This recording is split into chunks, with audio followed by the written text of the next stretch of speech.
Pigmentation complaints from clients often exceed complaints about aging, yet the treatment failure rates remain stubbornly high in the world of pigment. Why is that?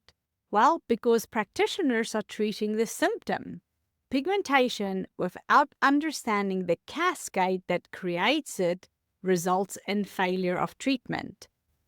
The result ends up being temporary fading followed by a return of the pigment, but it's often darker than before.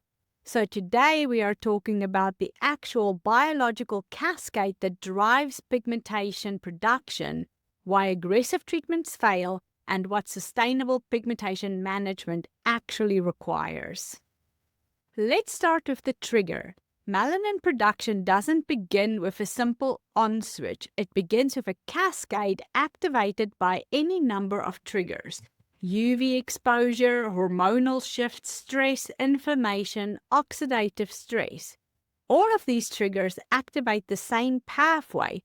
The pituitary gland produces a protein called pro-opiomelanocortin, or POMC. POMC is then processed to release melanin-stimulating hormone, or MSH, and MSH is the actual signal that tells the melanocyte to make pigment. It is critical to understand because the trigger activates POMC, POMC releases MSH, and MSH is the on-switch for melanin production. In conditions like melasma or post-pregnancy pigmentation, this MSH signal is continuous, not intermittent. The melanocyte receives a constant make pigment signal, and this is called the melanin-stimulating hormone cascade. And here's the problem with aggressive treatments. They actually do nothing to stop this cascade. Here's what those aggressive treatments actually does.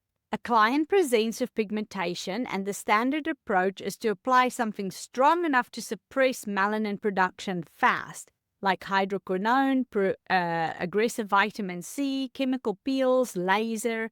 Now, what do all of these do? They do suppress the enzyme tyrosinase, the enzyme that converts tyrosine into melanin. The melanin fades, the client is happy, but 6 months later, it's back and often darker. The reason is because the cascade was never stopped. The trigger is still there. The pituitary is still making POMC, MSH is still signaling, and you just put a temporary brake on the enzyme. Once you remove the brake, the melanin production resumes at full speed. And it often resumes stronger than before because the cascade was never interrupted. This is why our clients are back the next year. You treated the symptom, but not the cascade. But there's another piece that makes pigmentation harder to reverse than aging, and it's about the melanocyte itself, the cell that makes pigment. Fibroblasts, the collagen-producing cells, have a robust stem cell resource. When a fibroblast is damaged, new fibroblasts from the stem cell pool replaces them. Anti-aging treatments work because the cell population regenerates. Melanocytes, on the other hand, do not have this resource. Melanocyte stem cells exist within the hair follicle, but not for the epidermal melanocytes, the ones in the skin that is responsible for pigment. The resource is extremely limited, and once a melanocyte is damaged, it cannot be replaced. This is why anti-aging is easier than pigmentation reversal. Collagen loss equals damaged fibroblasts that can be replaced by new fibroblasts, and new collagen is produced. Pigmentation equals damaged melanocytes that cannot be replaced. Permanent pigment remains as a result. The melanocyte that's been overstimulated to produce excessive pigment cannot be fixed by external treatment. It can only stop producing pigment if the cascade stops signaling it to produce the pigment. Now let me walk you through what's actually happening inside the skin when we want sustainable pigmentation results. There are 4 steps to melanin production. Step 1 is that the trigger activates the pituitary to produce POMC. POMC is cleaved to release MSH, and MSH binds to the melanocortin receptors on the melanocyte. This is the on switch that I mentioned before. Step 2 is the enzyme tyrosinase is activated, and this is where tyrosine converts into melanin. There are two types of melanin: eumelanin, the dark brown pigment, and pheomelanin, the red pigment.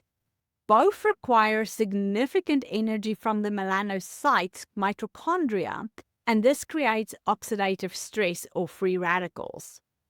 Step 3 is the melanosomes itself. They are small packages of melanin that move down the melanocyte dendrites towards the keratinocytes.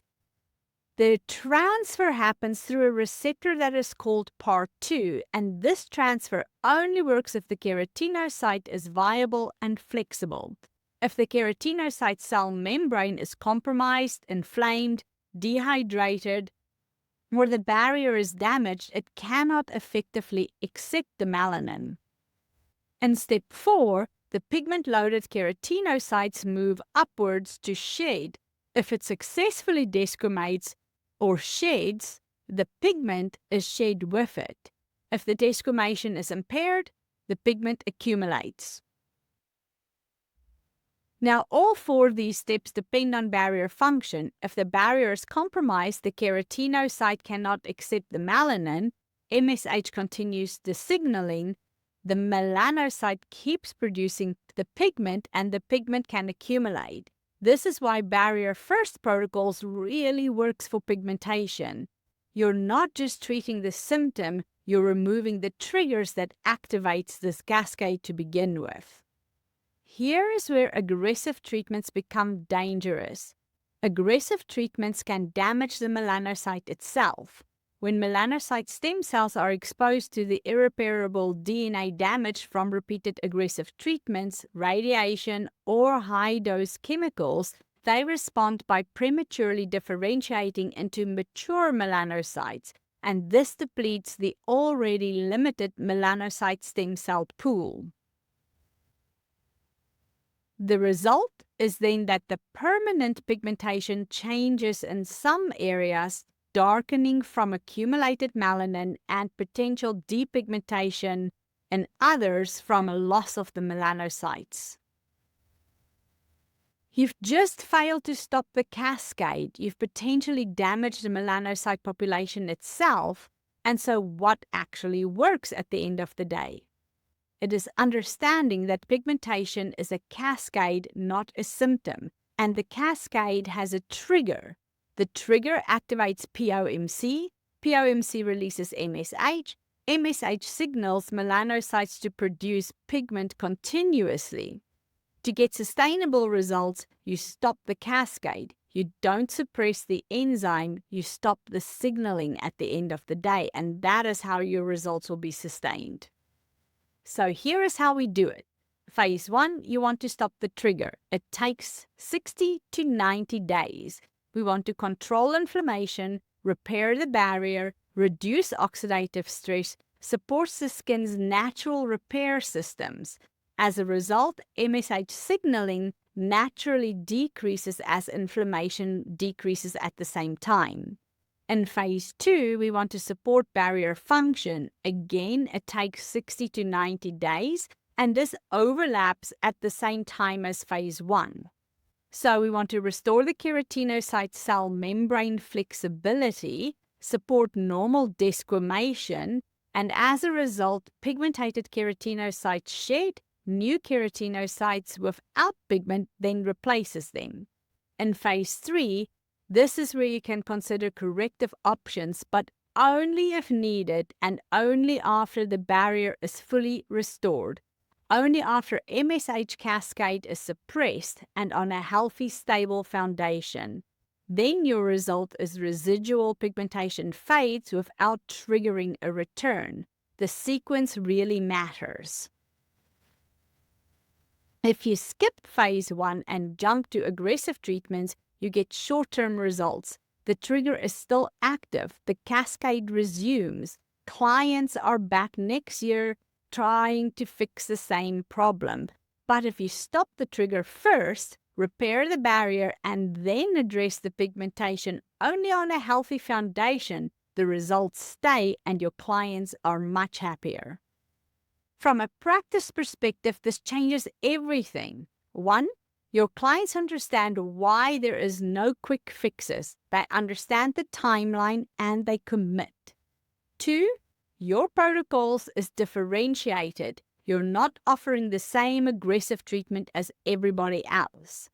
3. Your results are sustainable. Clients stay treated. They don't come back next year to treat the same thing, to address the same concerns, creating the opportunity for them to invest in their wants list instead of their need list. Number 4 is that your business stabilizes. Instead of treating the same pigmentation every year, you're building long-term client relationships, clients who really trust you.